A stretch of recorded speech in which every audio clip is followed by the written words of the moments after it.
Good morning, guys. So, we've still got some people straggling in, but we're going to get started. First of all, we've got Dunkin' Donuts over here to the corner. So, if you want to, make sure that you stop over there and grab some, because I don't need to bring any more back to my office. I've got all kinds of food from a party we had last night, so I don't need any more food. So grab some of that. We've got coffee too. Otherwise, today is brought to you by the Center for Innovation and Entrepreneurship with Yvonne and MSU. It's also brought to you by OMG Auto Media Group, which is me, and Region and Mike, and then Region 9 Development Commission, Corey back there. So we bring together all these speakers and we do these presentations. A lot of you already know this. I'm rambling. So today we've got an awesome presentation on nonprofits by our friend Ashley, who actually was one of the co-founders of Social Media Breakfast here in Mankato. So without further ado, give it up for Ashley. Good morning. Oh, I loved the polite golf clap. That was awesome. Hopefully we can get a little more energy and excitement in the room, but if not, go grab some coffee or a donut and we'll eventually get there, I promise. So a little bit about me, in case you don't know, and I think it's important that you know a little bit about me so you know that the things that I'm talking about, I might know a thing or two, and it's truthful and I'm giving you the best advice that I can. So I own my own business called Brooke Studios. I'm a photographer and then I do some marketing as well. But what's most important to you guys today is I'm also the director of a nonprofit. How many other people are in the nonprofit world today that are here? Can you raise your hand? Perfect. I can relate. And my nonprofit that I'm a director of, I am the director of one, me, and then I have my board. So how many of you are also a facility of one? Anybody else in the room? Oh, I hate you all. That's not fair. How many of you have a staff of 5 or less? 1, 2, okay, a few. And then the rest of you, is it like, how many of you have your own marketing department or team? Okay, I want to be your friends. Like, that's not fair, but it's okay. I won't be too harsh on you. So the tips today can go in all directions. It can be for if you are your one-person team like me, or if you have the huge marketing team and I'm just maybe just going to jump ship and join you because that would be more fun. So that's a little bit about me. I live in New Ulm. I've got kids, married, that whole shindig. And yeah, I've been doing social media for about 7 years now. I've presented nationally and locally. So it's something that I stay on top of. And like I said, I know a few things. So I want to learn a little bit about you guys. If we can just real quickly go through the room, I just want to know what nonprofit you're with today, or if you're not representing a nonprofit, if you can just tell me the business that you're with. And we'll start up here. We'll skip you because you're chewing. We'll hop over here. Paige, I work for Vine, which is a nonprofit here in town that helps older adults. Perfect. Now you're ready. Mine's a little different. I'm Britt, but I'm with Sertoma, Oh, and I am Sertoma. the social media director, and I do all the posts and stuff, so hoping to better our page and get more Perfect. donations and things like that. So You guys? I'm Peter. I'm director of my grades. So Nice. That is the best. same here. Same? All right. Same? You? Yes? Yeah. Perfect. You guys? I'm Angie, I'm Loyola Catholic School. I'm Ginger with Loyola Catholic School. Awesome. I'm Kelly and I'm with Minra and I'm here to Yeah, I recognize you now. and your talk. Perfect. I am the other I'm Kelly Kelly. from the Minnesota River Area Agency on Aging, and I've worked with Ashley quite a bit, actually. Sarah Kerrigan with the South Central Workforce Council. Perfect. I'm Paige, I'm just a student. Not just a student. You are a student. That's exciting. Same? All right. I'm Kim Danger with the YWCA. Perfect. Are you also in charge of Girls on the Run? Yes. Can we chat after? Absolutely. Side note, thank you. I'd like to chat. Okay. Jill, I work at MSU in Extended Education. I'm Nikki, I'm a student. Perfect. Colin, I'm a student. Julie Nelson, Small Business Development Center here at MSU. Perfect. We met you guys. Back at the table right there. Paul Everyday with Bluewood Project. Lisa Schaefer, Board Project. Brianna with Presence Maker. Haley with Open Norfolk. Oh, awesome. I'm Kate Cox with Project for Teens. My name is Zach with Habitat for Humanity. Awesome. I'm Max, I'm a student. Perfect. Thank you guys. I appreciate that. That really lets me know kind of who's in the room today and helps me through the conversation that we're going to have. So the things that we're going to talk about today, how many of you have been to a social media breakfast before? Perfect. So some of the things that I'm going to go over, you're going to be like, yeah, we've already heard that, but it's still worth saying again so you have it ingrained in your mind. But then I promise there will be some more technical things too that hopefully you've not heard of yet. So it'll be a little bit of a mix. It's hard to know when I come into groups like this, are we going to have a beginner in the room, or are we going to have the expert that knows more than I do and is shaking their head the whole time? So I'll try to have stuff that will fit all of those levels of interest for today. So first we're going to talk about the must-haves that you must have for your nonprofit. And today when we're talking about social media, I'm also incorporating basically anything that's online. So not just your social platforms, but your website, email, etc. So the first thing that you must have, in my opinion, is Facebook. That's one of our biggest ones out there, and it's, I think, very important, especially for the demographics in our region and for the numbers that are on Facebook. So raise your hand, is your nonprofit currently on Facebook? Beautiful. That's great to see. Some features that Facebook has, especially for nonprofits, is donating buttons. They have pledge match donations that you can do. They have fundraising tools for your supporters. So I'm sure you've all seen, oh, it's my birthday, I'm going to choose this campaign to do a fundraiser for. So to be able to do that, you need to have your Facebook page registered that it's a nonprofit with Facebook. And so you can do that by going to socialgood.facebook.com. I will let you know, going through this process, Facebook has been going through some changes, so it might be a little cumbersome if you're doing this for the first time right now. One of the things that Facebook has recently decided to do away with is the little blue check mark that's next to your name to be verified. They're no longer allowing businesses to be verified anymore, which being verified is part of the process of how you can register your nonprofit. So go ahead and get the process started, and then hopefully as they're making those changes and transitions, we'll be able to then fully complete that process. But in order to be able to be one of those nonprofits that you can have people raising funds for you, you need to have that status in there. So that's definitely worth doing, so make sure you jot that down. That's socialgood.fb.com. And then you can also have donation reporting on the donations you receive. Yes? Just a side note, I think to get the donating button, you have to be registered as a 501c3. So you need to be able to prove that you're a nonprofit. Yes. Not just a nonprofit, but also registered for tax exemption. Perfect. Which would make sense if you're collecting donations. Perfect. Thank you. Instagram. I also think that it's very important to be on Instagram, and nowadays there's almost no reason not to, considering that Facebook and Instagram are related and they talk to each other. However, I do want to caveat that with, yes, they are connected. Yes, you can go on Instagram and post something and have it share automatically to Facebook, but as our algorithms change, and the algorithm is what's basically telling Facebook what's going to show up in people's feeds, they are giving more attention and more points, if you will, if you post organically in the page. And they are giving less points, if you will, if you're cross-posting and using sharing on Instagram and then just checking that box to go to Facebook. However, if you're the one-person shop like me, I'll take the few less points in the algorithm if I'm going to actually if that's what it's going to take to get me to post it, because I don't have all the time in the world. So just keep that in mind. Instagram is great for photos, and you can also have a donation sticker on your Insta stories so that your fans can see. And with Instagram, there are no transaction fees if you're accepting donations through that tool. So that's really awesome.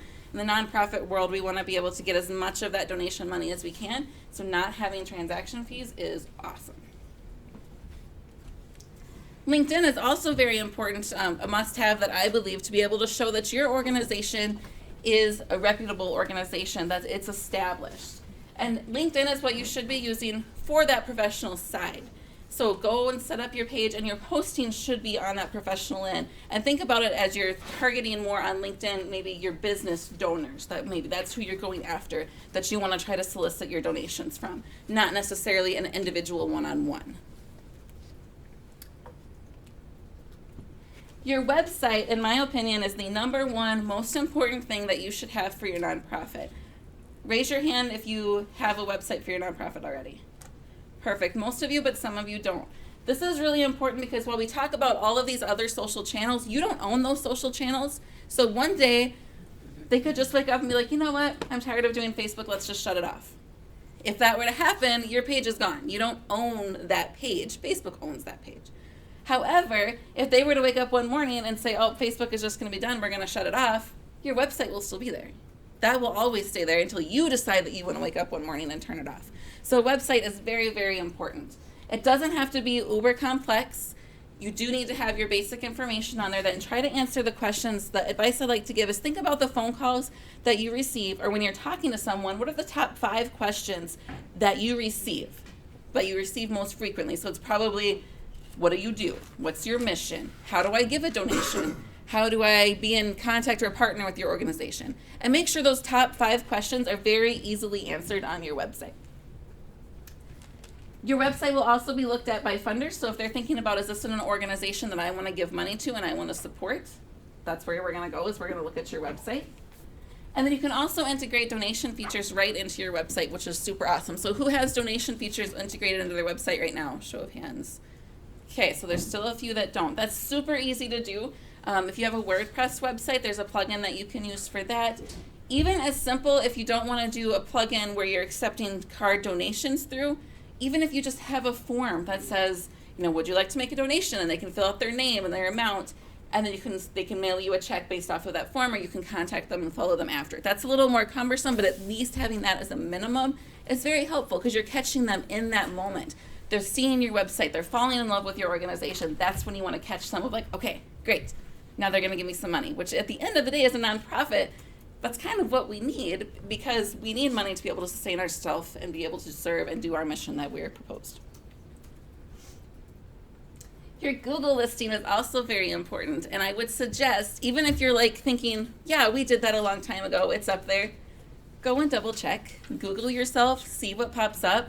Things change, you might have had a shift in people who's in your company, and you just need to go and make sure everything is still accurate, how it should be. Also, Google's always adding new features and things that you can have show up on your Google listing. So it's really important to check back often and make sure that that information's accurate. You've got recent photos up there that are going to be showing, your address is correct, and so on. If you have not done so already, claim your listing, and that should be like step 1 of today. If you're like, I don't think we have a Google listing, leave here, do that first before you do anything else or before you have more coffee or donuts, because that's important. And then email marketing is a great way to stay in touch with your donors and your supporters. That's what we want. If I'm going to give your organization money, I want to know how you're spending that money, and then I want to feel special. I want to feel like I am now part of your organization, and they are. Any of your funders, when they give you a donation, or any of your supporters when they help you with a program, they instantly become part of your organization, and let them help you tell your story. So by having them in an email marketing campaign, you can continue to send them relevant content, not always saying, hey, give us money, but sharing stories that's going on with your organization that they can then share with their fellow peers. So some basics that we're going to go through with all of these, and I know some of you may know these things already, but it's just a refresher, and it's for those of you who may not know, or maybe you forgot. Complete your account profiles. And again, this is just like I shared with the Google listing. Things change in social media world almost daily. They're adding new buttons, they're adding new features. So it's very important that you are periodically going in and checking your account listing and see, is there more information that I should be adding? Are there buttons or things that changed? Are there things that are on our page that we maybe should turn off now? Is everything accurate? That's really important. So make sure that you're going through and doing that. Also, you want to make sure that you have a custom URL for your page. So for example, for us, it's Bridging BC. If yours is something really long and wonky, it's super easy to go into your settings and change that, and that's just going to make you easier to find. It also makes it easier for people to tag you in the future, and it's just a good overall best practice. Make sure you have your profile photo that's consistent with your organization, a cover photo that's engaging, that your bio is fully complete, and your About Us is fully complete. And fill in as much of that information as you can. Because as you're typing all of that stuff, I know it can seem really cumbersome. You're like, but we have this in 5 other places. When people are searching you, that information is going to help you pop up in search. And so think about the things that you want that your supporters might be searching when they're trying to find you, or the people you serve. What might they be searching to try to find you? And try to include those keywords into your About Us section, into your bio, because that's going to help you when people are searching the Googles and all of those things. And then again, I can't reiterate this enough, review your account settings. This happens more oftentimes than I would like to admit when I have a social media client who comes to me, and the first thing we do is we sit down and we go through their settings, and they don't realize what buttons they have turned on, or that they're missing certain information, or, oh, that person's an admin, they haven't been with us for ages. And just make sure you are periodically going through and getting those things updated. Once you have all of that complete and you feel really good about the channels and your website that you're using, make sure you integrate that everywhere. And I'm sure that's something that you guys probably almost hear at every social media breakfast, but it's really important and it's really easy to do. So anytime you have a letterhead, put your social media icons on there. If you're sending out an email, if you are having flyers, brochures, banners, we were just talking about trade shows, have your hashtag in your social media where it's super visible and easy for people to see and find. It's really important while they're standing there. Yes, they probably know you're on Facebook, but when they're standing there and they're engaging with your flyer or your banner or whatever else they might be looking at and they see that icon, it's a reminder for them of, oh, I should go and like them on Facebook right now. And it just triggers that in your mind that that's something that they should then go do. If you don't have it on there, they'll probably forget. Hopefully they'll take the flyer back and maybe search you to try to find you. But it's just helpful if they're in that moment and you can catch them right then. The content that you are posting is also very important. So, and this goes for email marketing and for social media posts. You want to make sure you follow the 80-20 rule, that 80% of the time you're posting things like the stories that are going on in your organization. They're helpful tips. So if your mission of, like for me, for Bridging Brown County, our mission of our organization is leadership. So 80% of the time I should be posting information on how to be a better leader, leadership quotes, those types of things. And 20% of the time I should be saying, hey, join our program, sign up for our class, give us money, all of those types of things. Be selective about what you post. The page with the most posts does not win. And I feel like this is something that's changed over the years. Back when I first got into social media, it was just get as much content out there as much as you can, and that's going to be what works. And then we kind of moved away and said, maybe Facebook is about 3 to 5 posts a week, or at least 1 post a day, and Instagram and Twitter can be more. And now I feel like we've really moved into that it's not necessarily even about the quantity that you post, but it really is more about the quality. So it's not just sharing something to share it so you can check that box that, oh, yep, I posted something, I'm good for the day. It's thinking about, will my supporters of my organization be able to engage with this post? Is this post something that if I were to see it in my feed, I would stop and I would look at it?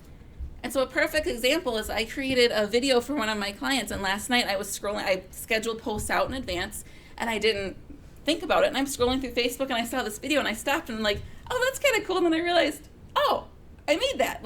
And that shows that, okay, I'm making engaging content that's making me stop and pause and look at it. So think about that as you're going through your feed. If you were to see whatever you just posted, would you stop or would you keep scrolling? Tell your story.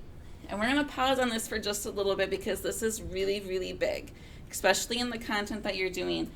You need to make sure that you're sharing it in a story format because that's what we want. As a consumer, we want to hear that compelling story. We want you to tug at our heartstrings.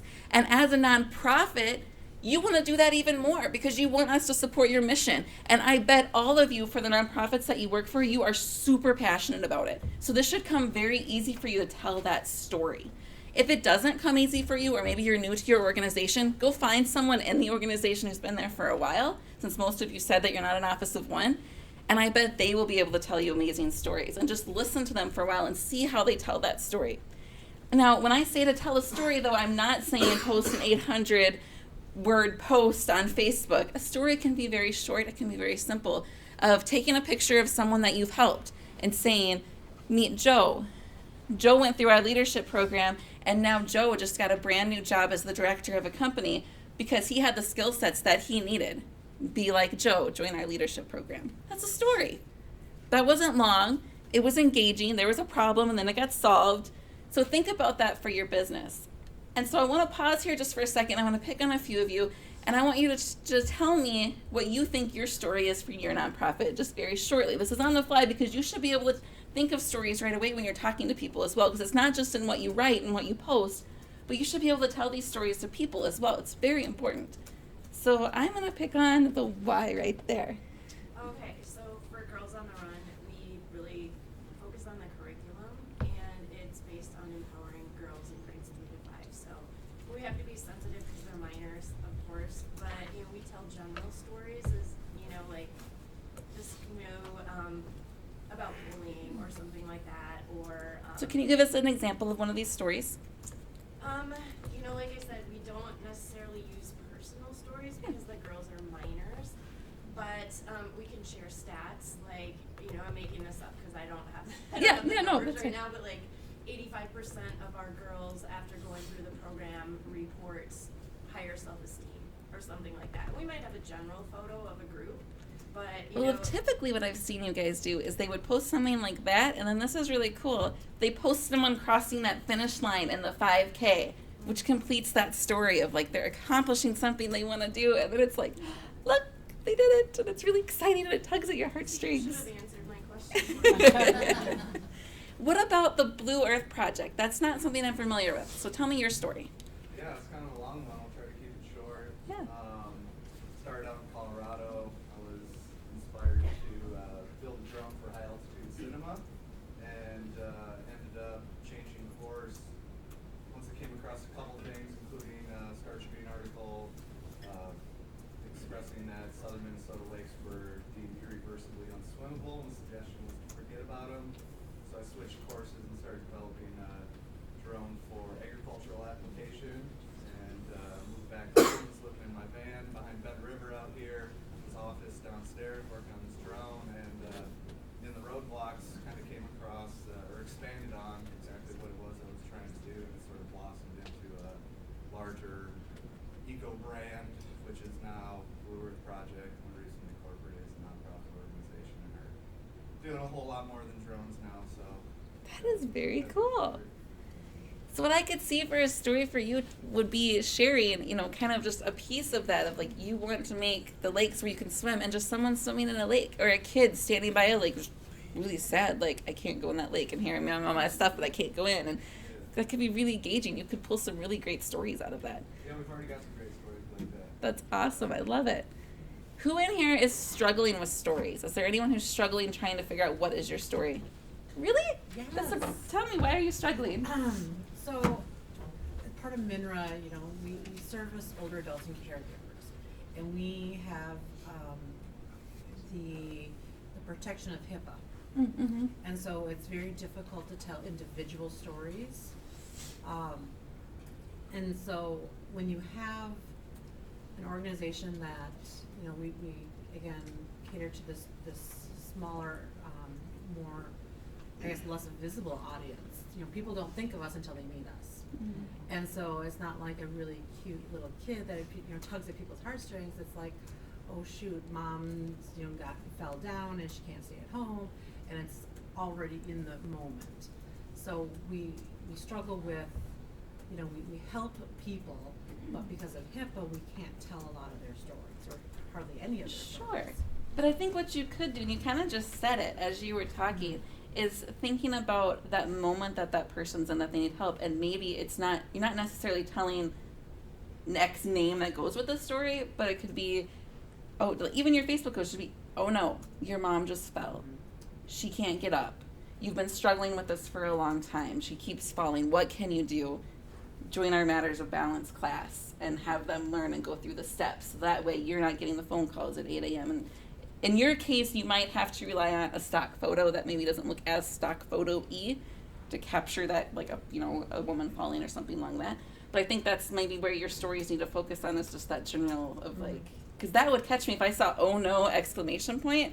I'm gonna stop and be like, my first thought would be, what happened to Minra? But then I would keep reading and be like, oh, I would be like, okay, that's not my mom yet. But someone else might be, oh yeah, that was just yesterday, and crap, what do I do? And then they know that you're there as a resource. A great example of telling stories, it is not a nonprofit, it's a government setting, but it's Hennepin County. If you go to their website, they have a great website for telling stories. If you go into their, I think it's their community engagement page, and they fortunately can tell specific stories to a person. They've got a photo of the person, and then you read through their story about that person, and you meet them, and you feel engaged, and then you just instantly get this warm and fuzzy feeling about city government. It's very interesting, so I encourage you to go out and take a peek at that. And also what I find very interesting is using compelling photos and photography in videography along with your stories is also very important. And I love this photo because I instantly I want to read what that kid's reading, right? He's laughing. It must be super funny. It must be awesome. I mean, I'm just so I want to read whatever it is he's reading. And so I was curious when I was looking at the photo. It is a stock photo, and I zoomed in. He's got a Bible in his hand.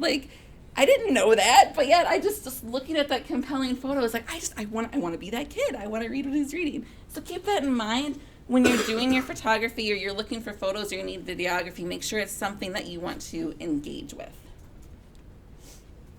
And that leads perfectly right into be very visual. Use colorful, attention-grabbing images when you can, or if you're telling a more dramatic story, try black and white in something like the picture we have here. Just keep that in mind and make sure that your photo is relating to the story that you want to tell. And photos and videos, especially video right now, we consume, I don't even remember the stats, Wes and Mike might know, but we consume like umpteen million lots of videos in a day. Like that's just the thing.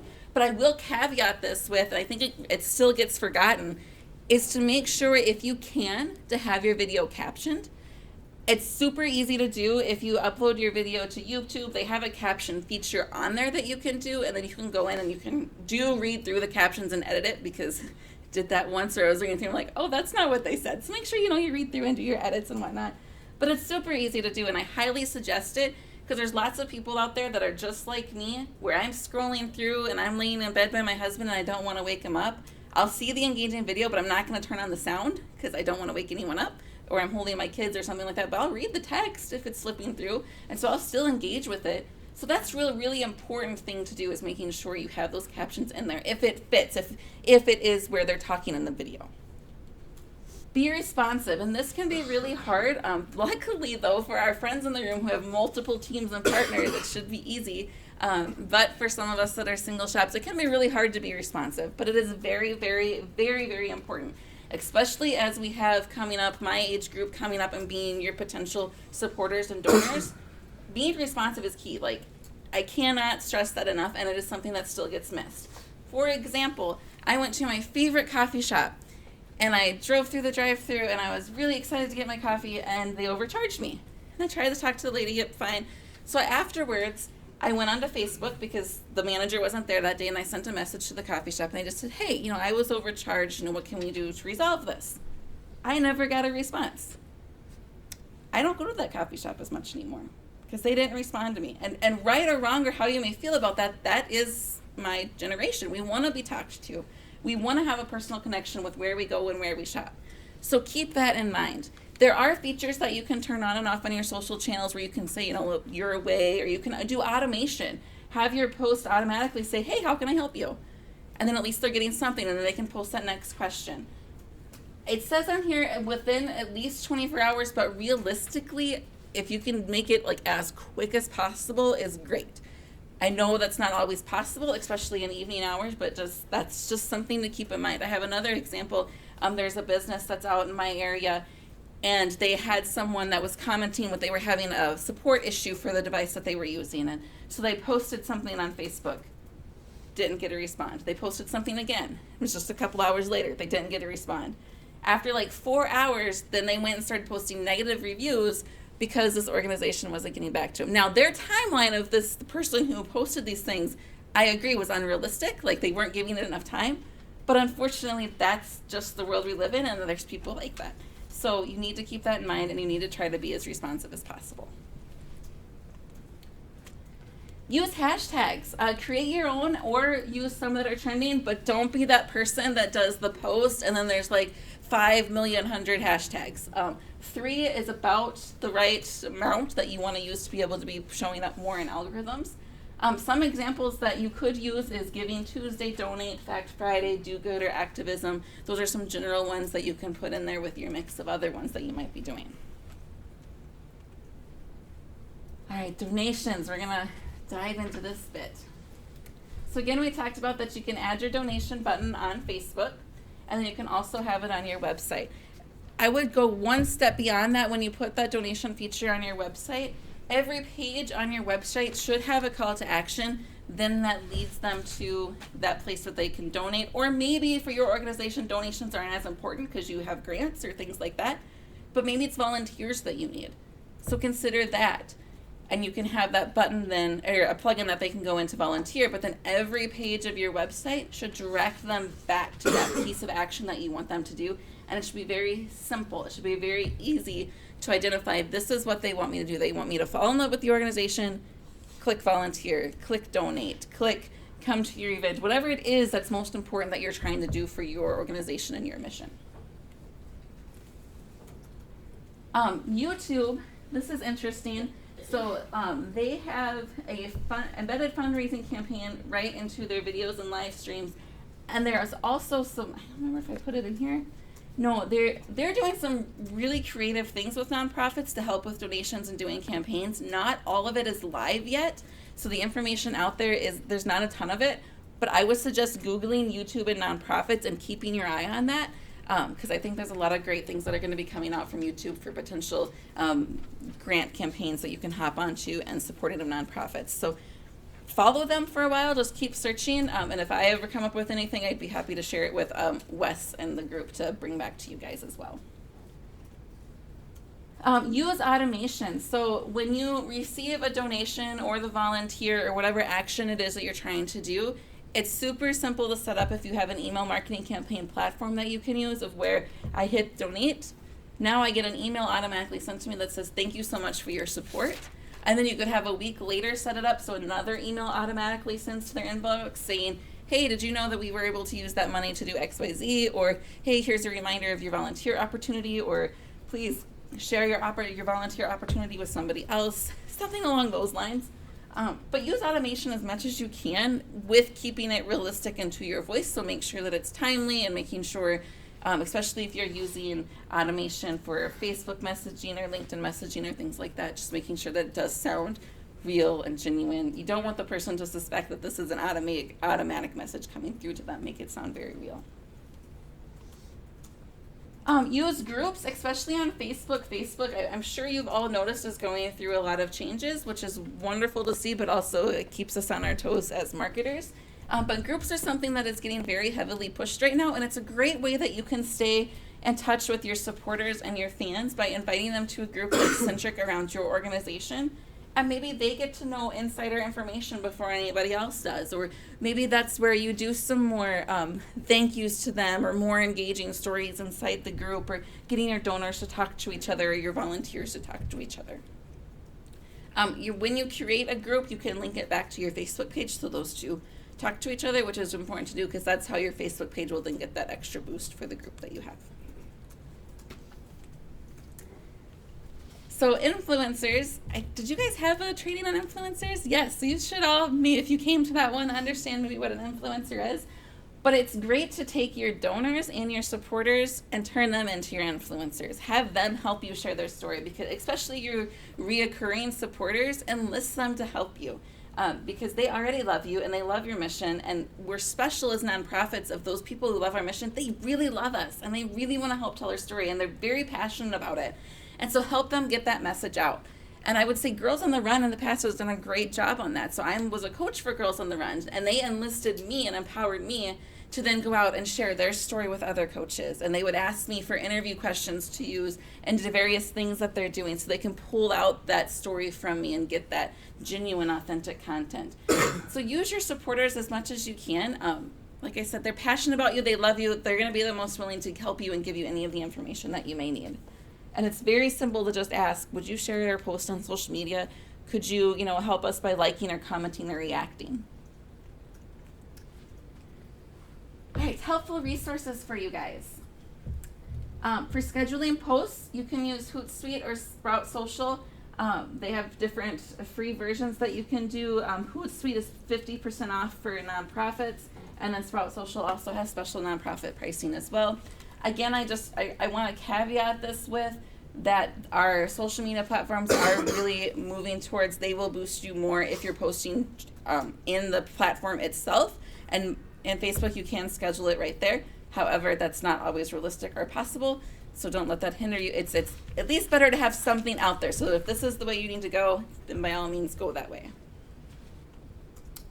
Graphics, so Canva.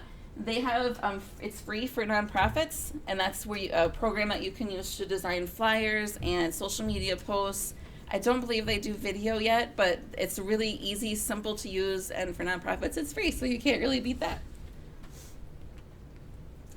Email marketing has MailChimp has a free version that is available, and Constant Contact offers 30% off for nonprofits. They're both very different platforms. can't go into which one's better than the other because they're both pretty different, but they both work really great. So just keep that in mind.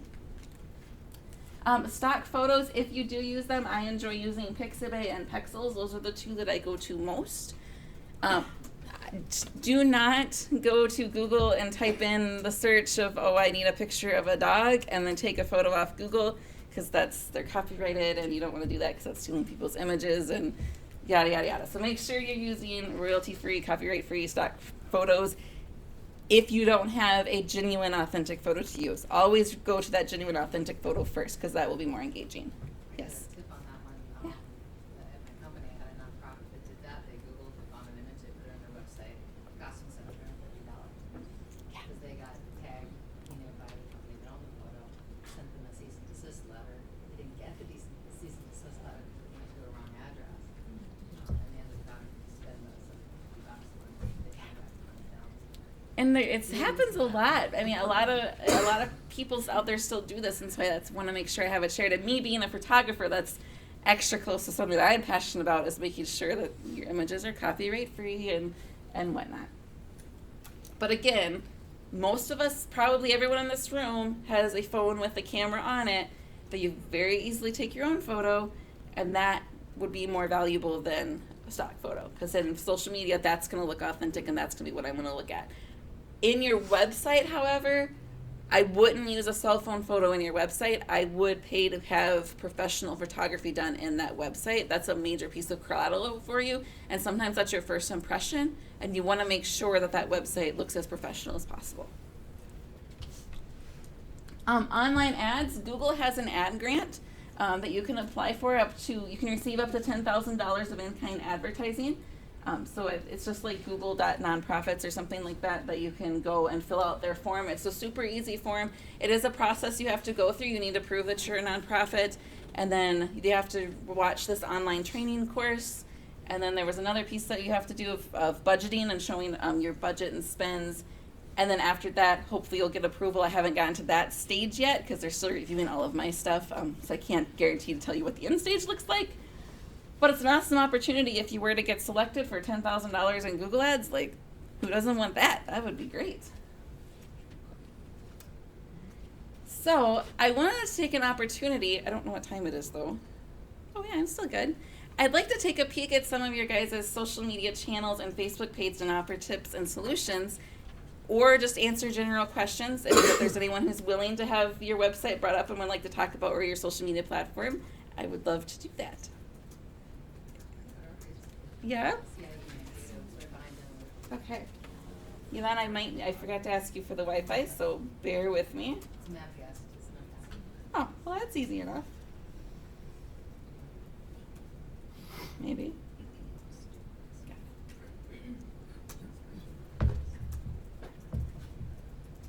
Open, you can't see me. All right, bear with me. You can all go to SMBMankato and check in. That'd be awesome. CIE Mankato.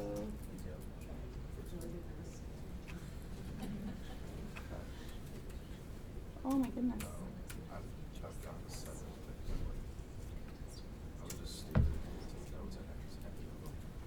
Okay.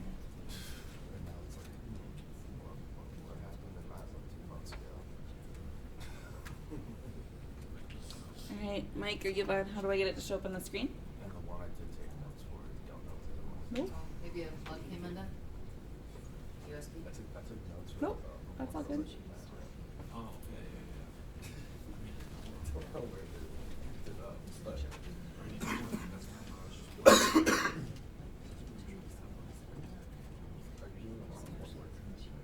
No.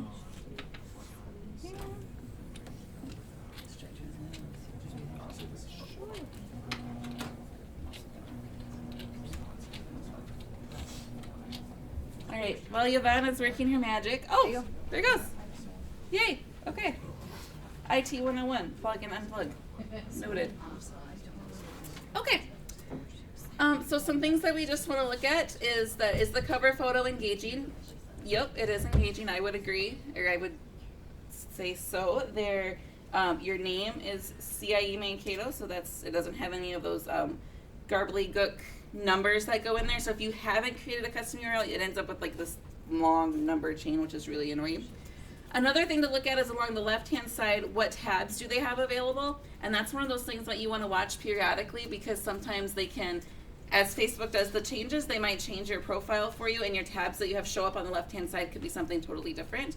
For example, you might have a shop that pops up, or coupons, or things like that that don't pertain to your organization. So making sure that you take off or make inactive all of those tabs that don't pertain. And it looks like they've done a great job on this page here. Looks like the address and information is accurate. And then what we want to see,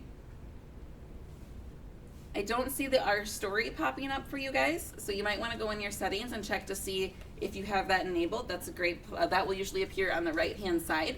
I don't see that for you guys, so go in and check your Facebook settings to see if you can turn that on. Your About is pretty short. There should be a section in your settings to be able to add a more robust About section. Again, that's important for search engine optimization, to make sure you're getting those keywords in there wherever you can and online. So going in and making that more robust and filling that in might be helpful for you to show up where you need to be. And including those keywords that someone, put yourself in the shoes of your customer, your supporter, or your donors. What things might they be searching and looking for? What terms would they be typing into Google? Try to get out of your own head, because we would think, oh, they might type X, Y, and Z because that's what I would do. But you know your organization and you know what you're looking for. They don't know what they're looking for yet. They don't know that you're the solution. So go back that far in your mind if you can. And if you can't go back that far in your mind, go find a random person, find someone in this room and say, hey, what would you might Google that would lead you to my business? And try to get your answers that way.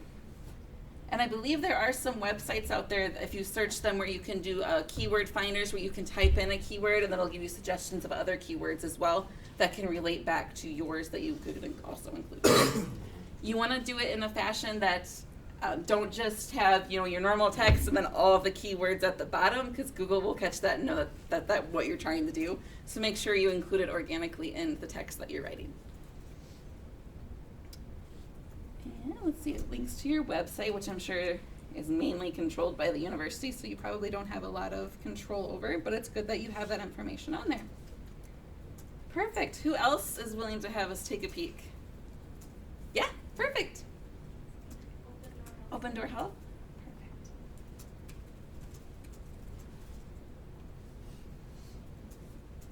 Perfect. And on you.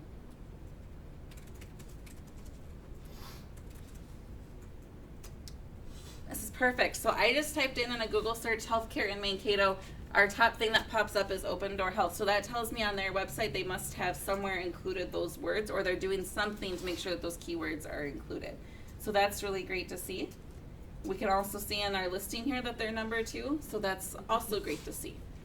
That's a great way to check as well to see, are your keywords working, is if you're in your area to type something. So for the Blue Earth Project, if you're cleaning rivers, if you type in, or cleaning lakes, typing in some words like that in Google and see, you're like, help cleaning lake. If you don't pop up, then you need to include those words in your website. Or for Habitat on Humanity, help finding a home, financing a home, building a home, home repairs. If you type those things in and for your search area and you're not showing up, that's something that you'll need to work on. Did you have a question or comment? Oh no, I was just saying type it in because I'm sure it would pop up. Well, let's find out. Okay, I was pretty confident. So clean lakes. Maybe river cleanup would be a good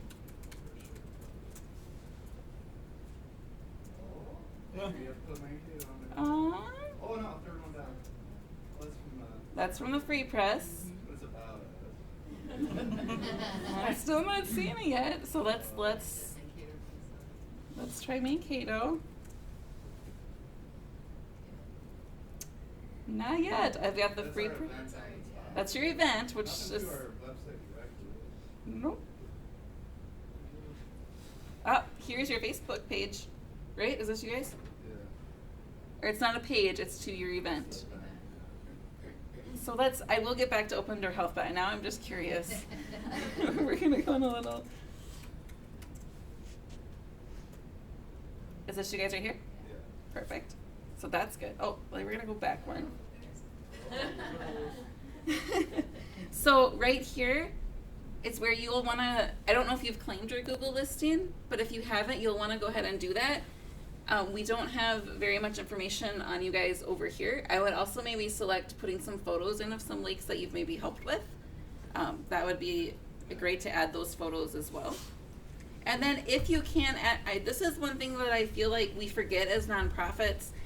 We can get reviews, and we should. We're a business too, and people have had an experience by interacting with us. So we should solicit our supporters and our donors and our customers and people we've helped for reviews. There's no reason you can't do that, and that will really help you as well. So keep that in mind. Okay. So let's pop over here quick. With your drone, I was really hoping you'd have some sort of engaging cover photo video, and you do, so kudos, perfect. That looks, Jason Smith, aerial imagery media. yeah. And so this is the piece that I was talking about for Yvonne, the story piece, and so they have theirs on, which is great.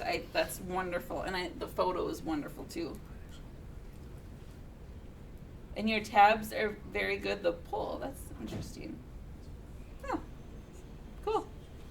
So your tabs are very well. So your Facebook page is doing very well. Let's take a look at some posts here.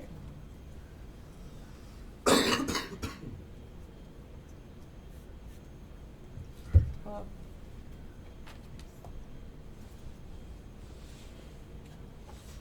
That looks engaging. You're using photos. I would suggest when you share a link, adding some text to go with it. But otherwise, because when I'm scrolling through, I want to know your perspective on that link. I want to know why you're sharing it, not just seeing, oh, you shared a KUYC link. Like every once in a while, it's okay. But if I'm scrolling through your post like we just were, and all I see is you share a link, you share a link, you share a link, you share a link, I'm just gonna go follow those pages you keep sharing links for. No, I'm not gonna follow your page. So it's helpful if you can provide some like, why are you sharing that link to this page? Is it because it's a great, like, check out this news story from KUYC that's, you know, if it's relevant to your organization, is your organization mentioned? Like, why do we care that you care about the news story? Does that answer your question? Yeah. All right, so then I just want to hop on, let's try your website again. Yeah, maybe go directly to it. I think I need to resubmit the site map. That's why you're getting some jumble when you're looking on the Possible. Is it .org or .com? .org. Thanks.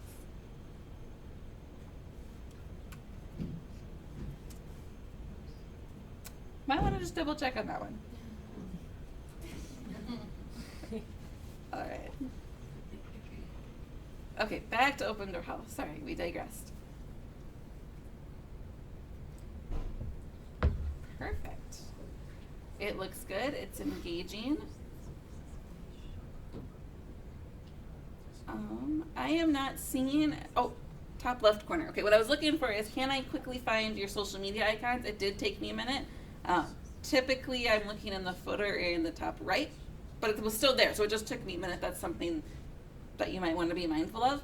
And also what I would do, like I suggested earlier, is find someone who's never looked at your site before and give them your top 5 questions that you came up with that you need answered, and see if they can easily answer those top 5 questions.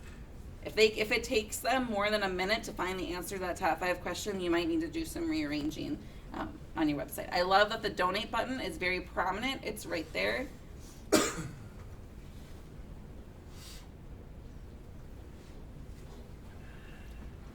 What I would like to see here would be, because you've got me interested, I want to donate. I'm confused how. Do I call you? Oh, another button? Okay, I would see if you can integrate this into that first page we were on, because you've already got them interested and they're on that page. And I believe with the donations plugin with PayPal, you can integrate this right onto this page where I don't have to click off to donate. And and I believe it's a free tool. And I'm sure one of the website gurus in the room could help you with that process if needed. But that would be, I think, a good one for you to look at. One other thing you can do for your website that's very simple and easy to do is check to see what it's like on mobile. So you can do that just by making your screen very small. about the size of a mobile device, and scrolling through to see what does it look like in a mobile presence. And this one still shows up good. I can navigate through the content. I've got the little hamburger in the top right to see all of my different areas.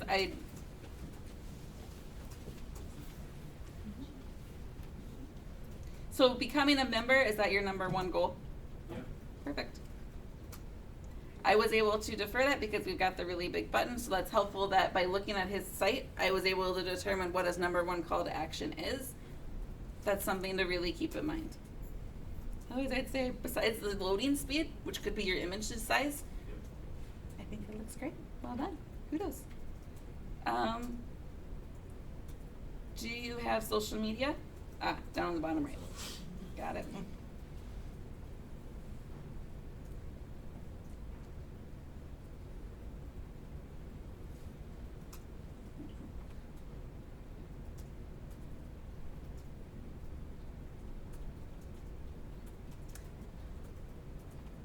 Here's where I was talking about for the other page where you can fill in more details and more info. They've done a great job of that here.